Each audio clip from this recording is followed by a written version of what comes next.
انا بصفتي صياد، حياتي كامله دوزتها في البحر. ما كنعرفش شي مهنه اخرى من غير الصيد.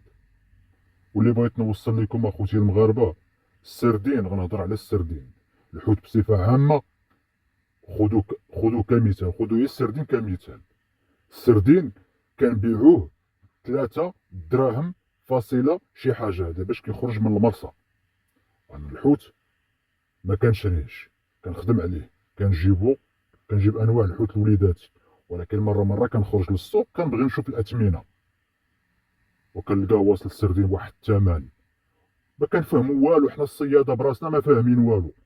واش السردين كمثال، وخذوا السردين كمثال الحوت كامل، واش السردين كيخرج ب3 دراهم فاصله شي حاجه، الى غلا كيولي فاصله 53، 3.50 سنتيم، 3 دراهم فاصله، قلت 3 دراهم ونص.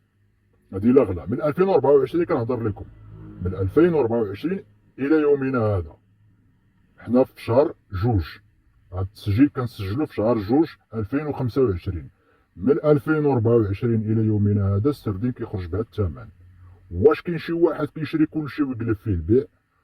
واش كاينه شي مافيا بامر، ولا الناس عارفين في الحكومه عارفين؟ واش الوزير في خبارو هذا الشيء هذا؟ واش ساكتين؟ واش كيتخلصوا؟ واش كاين شي حاجه؟ ما عرفتش. انا براسي كنخرج كنتصدم. انا صياد، والحوت كنشريوه كنبيعوه للناس رخيص باش يوصلوه للشعب بواحد الثمن مناسب. كنخرج للسوق كنلقاه باثمنه اخرى 15 درهم، 20 درهم، 25 درهم. ما يمكنش. واش بنادم شاري ب3 دراهم الكيلو وباغي يربح؟ الا باعوها ب20 راه رابح 17 درهم الكيلو. حنا ما مصورينهاش، حنا كصياده ما كنصوروهاش ديك 17 درهم في الكيلو ربح. ما يمكنش. كاين شي حاجه. الدرويش كيسول ما كيقدش كيرجع. واحد عنده الفلوس كيسول كيقول لي 20 كيشري، ما عارفش منين جاي وكيفاش جاي وشحال جاي.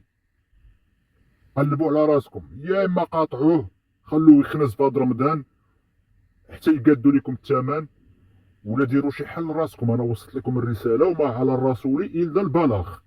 انا صياد وكنتحمل مسؤوليه ديال كلامي.